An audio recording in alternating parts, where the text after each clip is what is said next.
Hello guys and welcome back to the YouTube channel of text book super coaching. Text book super coaching के इस YouTube channel के ऊपर आप सभी students का मैं स्वागत करता हूं। और आज के वीडियो के अंदर हम लोग बात करेंगे एनएफएल ने जो बेसिकली कुछ रिक्रूटमेंट्स निकाली है, कुछ वैकेंसीज निकाली हैं, उनके बारे में हम लोग यहां पर बात करेंगे। आई होप कि आप सभी लोगों ने एनएफएल का फॉर्म फिल किया होगा बिकॉज डेट्स ऑलरेडी जा चुकी हैं। सो उम्मीद करता हूं कि आप लोगों ने फॉर्म फिल कर दिया है। लेकिन बहुत सारे बच्चों को फॉर्म फिल करने के बाद भी ये क्वेरीज है कि सर ये पेपर कैसा होता है, पेपर आपके पास ऑफलाइन होगा कि ऑनलाइन होगा, राइट? पेपर में क्वेश्चंस कहां कहां से आते हैं, पेपर का सिलेबस क्या होगा, एग्जाम का पैटर्न क्या होगा, या फिर हमारा सेंटर कहां पर आने वाला है, उन सब चीजों के बारे में बहुत सारे बच्चों को बहुत सारी क्वेरी थी।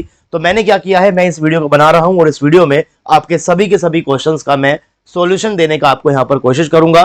फिर भी आपकी कोई भी क्वेरी बच जाती है तो इस वीडियो के नीचे जो कमेंट बॉक्स है वहां पर आप लोग अपनी क्वेरी को डालते हुए जाइएगा। जो भी आपकी क्वेरी होगी उसका आपको रिस्पॉन्स नीचे कमेंट बॉक्स के अंदर मिल जाएगा। आपको वीडियो अच्छी लगती है, आपको ये अपडेट इंफॉर्मेटिव लगता है तो आप लोग इस वीडियो को लाइक भी करें।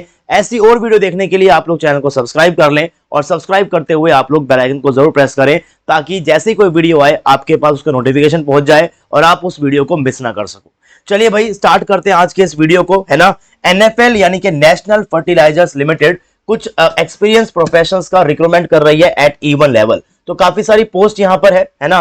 वैसे तो इन्होंने पूरा की पूरा ब्रोस्टर निकाला है और उस ब्रोस्टर का जो लिंक है वो आपको मिल जाएगा नीचे डिस्क्रिप्शन बॉक्स के अंदर। मैं भी आपको यहाँ पर ब्रोस्टर दिखाऊंगा, लेकिन उस ब्रोस्टर के अंदर से जो जो इंपॉर्टेंट इन्फॉर्मेशन थी उसकी मैं यहाँ पर पावर पॉइंट स्लाइड्स बनाकर लेकर आया हूं। तो पहले समझते हैं इंपॉर्टेंट चीजों को।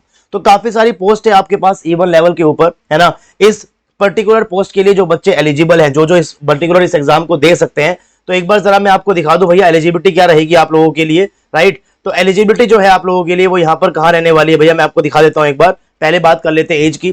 तो 18 ईयर से अबव स्टूडेंट्स ही बेसिकली इस एग्जाम को दे सकते हैं, है ना। और ये 18 ईयर कैसे नापा जाएगा, 31 मई तक आप 18 साल के होने चाहिए। और जो बच्चे बीटेक करते हैं, जो बच्चे बीएससी एमएससी करते हैं, वो जनरली 18 साल से ऊपर ही होंगे, तो आपको यहाँ तक कोई दिक्कत आनी नहीं है। इसी के साथ साथ आपकी मैक्सिमम एज क्या होनी चाहिए भैया, so that has to be 30 years. लेकिन जो ओबीसी कैटेगरी के बिलोंग करते हैं, फिर जो एससी एसटी के हैं, उनको यहाँ पर कुछ कुछ रिलैक्सेशन है।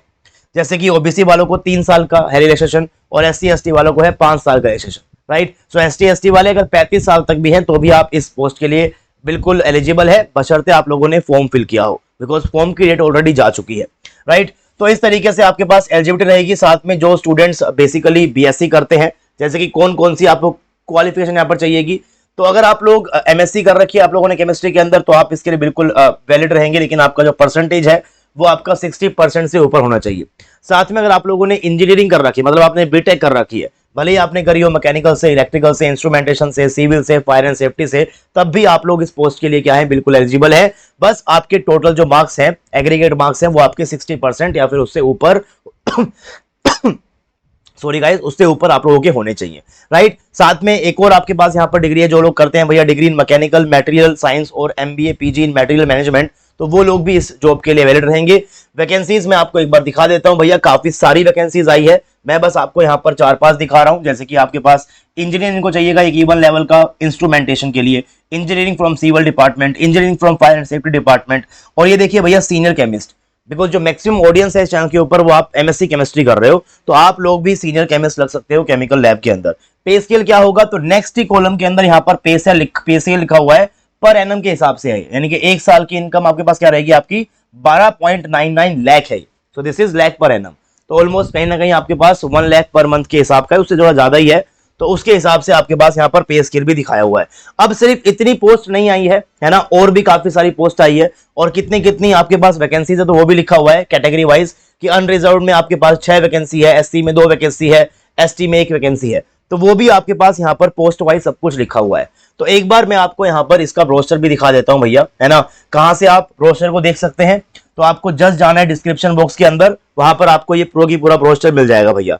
इसमें सब कुछ लिखा हुआ है, सारी की सारी पोस्ट लिखी हुई है, क्या आपका पे स्केल रहेगा पर मंथ के हिसाब से वो आपके पास यहाँ पर लिखा हुआ है, कितनी आपके पास वैकेंसीज है वो आपके पास लिखी हुई है। अगर आप पास हो जाते हो तो आपका क्या रोल रहेगा, उस रोल के बारे में भी आपको इसी ब्रोशर के अंदर आगे जाकर लिखा हुआ है।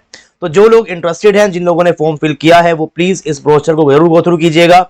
इसमें सबसे इंपॉर्टेंट बात जो लिखी हुई है वो मैं एक बार आपके साथ डिस्कस कर देता हूं, and that is basically written on the page number 9, है ना। पेज नंबर 9 के ऊपर जब आप जाओगे तो पेज नंबर 9 के ऊपर आप क्या देखोगे भैया, पेज नंबर 9 के ऊपर आपको मिल जाएगा कि पेपर का पैटर्न कैसा होता है, या फिर जो आप लोगों का एग्जाम है कि वो ऑफलाइन होगा या ऑनलाइन होगा। तो बेसिकली एक आपके पास एक ऑफलाइन ओएमआर बेस्ड एग्जाम है, ऑफलाइन एग्जाम है, आपको सेंटर तक जाना होगा, वहां पर आपके पास हार्ड कॉपी में क्वेश्चन पेपर आएगा और ये एक ऑफलाइन टेस्ट है आपके पास इस तरीके से, राइट। तो सेंटर बेसिकली कहां कहां पर आएंगे, तो लिखा हुआ है भैया, देखो सेंटर सारे लिखे हुए हैं यहाँ पर, रांची, लखनऊ, है ना, चंडीगढ़, रायपुर, न्यू दिल्ली, नोएडा, बेंगलुरु, भोपाल, अहमदाबाद, हैदराबाद, चेन्नई, कोची, जयपुर, मुंबई, गुवाहाटी, कोलकाता, यानी कि ऑल ओवर इंडिया के जो मेन सिटीज हैं वो आपके पास यहाँ पर मेंशन है। तो उम्मीद करता हूं कि आपके आसपास इनमें से कोई ना कोई सिटी पड़ेगी और आपने फॉर्म के अंदर वही सेंटर फिल किया होगा, तो आपको होपफुली वो सेंटर मिल भी जाएगा, कोई इसके अंदर दिक्कत नहीं आएगी।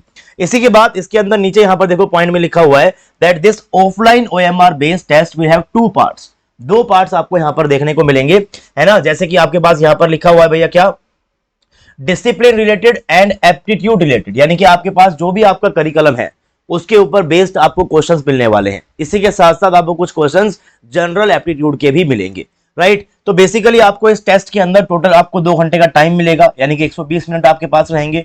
जो टेस्ट का मीडियम होगा दैट विल बेसिकली राजभाषा, यानी कि जो हमारी हिंदी लैंग्वेज है उसके अंदर होगा, और साथ में आपके पास इंग्लिश लैंग्वेज के अंदर ही पेपर होगा, राइट। टोटल आपके पास यहां पर होंगे भैया 150 क्वेश्चन, 150 क्वेश्चन होंगे, सारे के सारे क्वेश्चन 1-1 मार्क्स के होंगे, जिसके अंदर से 100 क्वेश्चन आपके पास आपके करिकुलम के रिलेटेड होंगे। तो अगर आप जा रहे हो केमिस्ट लैब के लिए तो आपके पास जो आपका एमएससी केमिस्ट्री का सिलेबस है वो आपका करिकुलम माना जाएगा, वहां से आपके पास क्वेश्चंस आपको देखने को मिलेंगे। एंड इसी के साथ साथ 50 questions from general English, quantitative aptitude, reasoning and general knowledge या फिर अवेयरनेस, यहां से भी आपके पास क्वेश्चंस आएंगे। इस एग्जाम के अंदर कोई भी नेगेटिव मार्किंग नहीं है, तो प्लीज पेपर को कंप्लीट कर आइएगा, सारे के सारे क्वेश्चन आपको करने हैं। अगर नेगेटिव मार्किंग नहीं होती है मतलब आप सारे के सारे क्वेश्चन करिए, बिकॉज गलत करने का आपका कुछ नुकसान नहीं होने वाला है पेपर में, राइट। तो ऐसा नहीं है कि आप कोई क्वेश्चन छोड़कर आओगे, सारे क्वेश्चंस आप लोग यहां पर जरूर कर सकते हो। इसके अलावा पूरा की पूरा जो आपके पास रिक्रूटमेंट का प्रोसेस होता है, यानी कि पेपर क्वालिफाई करने के बाद क्या होगा, पर्सनल इंटरव्यू होने वाला है, ये सब चीजें होने वाली है, ये सब आप लोगों को यहाँ पर पूरा की पूरा लिखा हुआ मिल जाएगा। तो आप एक बार इसको जरूर गो थ्रू करिएगा। मैंने यहां से मोटी मोटी बातें आप लोगों को इस पावर पॉइंट के अंदर दिखा रखी है, जैसे कि यहां पर आपको दिखाई दे रहा है भैया मिनिमम एलिजिबिलिटी क्राइटेरिया। साथ में ध्यान रखिए कि आपका एक्सपीरियंस भी यहां पर रिक्वायर्ड है, ये भी आपसे मांग रहा है ना। 1 year in NABL aggregated lab और कंट्रोल लैबोरेटरी इन फर्टिलाइजर, केमिकल इंडस्ट्री और रिफाइनरी। तो 1 साल का आपका यहाँ का एक्सपीरियंस भी मांग रहा है। अगर आपके पास इससे ज्यादा का है तो वेल एंड गुड, इंटरव्यू के अंदर डेफिनेटली आपको फिर उसका बेनिफिट जरूर होगा, राइट। तो ये एक एक्सपीरियंस यहाँ पर मांगा गया है। साथ में एज लिमिट मैं डिस्कस कर चुका हूं आप लोगों के साथ। एप्लीकेशन जो डेट है वो एंड हो चुकी है, अब 2 जुलाई को आपके पास एंड हुआ था, हालांकि यहाँ पर 1 लिखा हुआ है, पर 2 जुलाई को आपकी डेट क्लोज हो चुकी थी, करेक्शन विंडो भी आपकी जा चुकी है। तो फॉर्म तो अब आप नहीं फिल कर सकते हो, लेकिन यस, जिन्होंने फॉर्म फिल किया है उनके लिए क्या स्टेप्स रहेंगे तो आप इस चीज को पूरा तरीके देख सकते हो। एप्लीकेशन फी आप लोगों ने भरी होगी, अपलोड किए होंगे आपने अपने इंपोर्टेंट डॉक्यूमेंट्स, एंड ये सब होने के बाद बेसिकली क्या होगा, सबसे पहले आपका एप्लीकेशन डाल दिया, डालने के बाद आपका स्क्रीनिंग टेस्ट होगा, यानी जो भी टेस्ट आपका हो रहा है उसे हम क्या बोलेंगे, स्क्रीनिंग टेस्ट बोलेंगे। उसके बाद आपका इंटरव्यू भी होगा, राइट। तो इंटरव्यू भी है लास्ट के अंदर आपका, तो अपनी तैयारी बढ़िया रखिएगा, बिकॉज लास्ट में आपको ये इंटरव्यू भी क्रैक करना है। तो ये पूरा प्रोसेस है जो आपके पास बेसिकली फॉलो किया जाएगा इस पर्टिकुलर चीज के लिए, है ना। कट ऑफ अभी तक आई नहीं है, तो जैसे ही कट ऑफ आती है ना, क्या क्या कट ऑफ आएंगी आपके पास इन सब पोस्ट के लिए, तो वो कट ऑफ मैं डेफिनेटली आपको बताऊंगा जैसे ही वो कट ऑफ आएगी। अभी एग्जाम नहीं हुआ है, तो अभी बस मैंने ये वाला कॉलम जो है वो यहाँ पर बेसिकली खाली छोड़ा हुआ था, राइट। तो आज के इस वीडियो के अंदर बस आप लोगों के साथ मुझे यही एक अपडेट डिस्कस करना था रिगार्डिंग NFL, कि आपके पास एग्जाम होने वाला है, ऑफलाइन एग्जाम आपका होगा। टोटल आपके पास यहाँ पर 150 क्वेश्चन आएंगे, जिनमें से 100 क्वेश्चन आपके करिकुलम के होंगे, 50 क्वेश्चन के अंदर आपके पास एप्टीट्यूड या फिर जीके या फिर जनरल इंग्लिश आप लोगों से वहां पर पूछेगा। नेगेटिव मार्किंग इस एग्जाम के अंदर नहीं है, पेपर ऑफलाइन है, तो ऑफलाइन के जो सेंटर आसपास आए हैं वो आप यहाँ पर देख लो। लेट्स होप कि आपके पास जो सिटी हो वही सिटी आप लोगों को आपके एग्जाम के लिए मिले, एंड जनरली आपको वही मिलती है, तो उसके लिए घबराने की कोई बात नहीं है, राइट। तो अभी करना क्या है, अभी बस आपको इस एग्जाम की तैयारी करनी है, तैयारी के अंदर लग जाइए। जैसे ही एग्जाम होगा आपको उस दिन इस एग्जाम को अच्छे से क्रैक जरूर करना है, तो तैयारी के अंदर लगे रहिएगा। तैयारी करने में या फिर सब्जेक्ट केमिस्ट्री को पढ़ने में आपको कोई दिक्कत आती है तो भैया आप लोग जुड़ सकते हो टेक्स्ट बुक सुपर कोचिंग के साथ। टेक्स्ट बुक सुपर कोचिंग के आप जुड़ सकते हो, यहाँ पर आपको पूरी केमिस्ट्री एकदम डिटेल्ड लेवल के अंदर पढ़ाई जाएगी, राइट। तो कोई भी आप लोगों को डाउट है तो आप डायरेक्टली हमको कॉल कर सकते हो। हमारा नंबर क्या है भैया, 011-408-48077। आपको स्क्रीन के ऊपर भी यहाँ पर भैया नंबर दिखाई दे रहा है, आप इस नंबर के ऊपर कॉल कर सकते हो। कोई भी आपको क्वेरी है regarding this exam, regarding CSIR net exam, regarding IIT JAM exam, set exam, है ना, किसी भी एग्जाम में अगर आपसे केमिस्ट्री पूछी जा रही है, आपको उस एग्जाम के रिगार्डिंग क्वेरी है, तो आप लोग डायरेक्टली कॉल कीजिए, आपकी क्वेरी का वहां पर समाधान किया जाएगा। Right, so this is it for this video. बस ये अपडेट ही आपके साथ डिस्कस करनी थी। आई होप कि आपको वीडियो पसंद आया होगा। वीडियो आपको अच्छा लगा, वीडियो को लाइक जरूर कीजिएगा एंड साथ में शेयर करो अपने फ्रेंड के साथ, ताकि जितने भी स्टूडेंट्स ने इसका फॉर्म भरा है वो अपनी एग्जाम की तैयारी एग्जाम पैटर्न के हिसाब से शुरू कर सके। आप लोगों से मिलूंगा मैं नेक्स्ट वीडियो में, तब तक के लिए टेक केयर, पढ़ते रहिए and happy learning to all of you guys. Thank you so much for watching this video.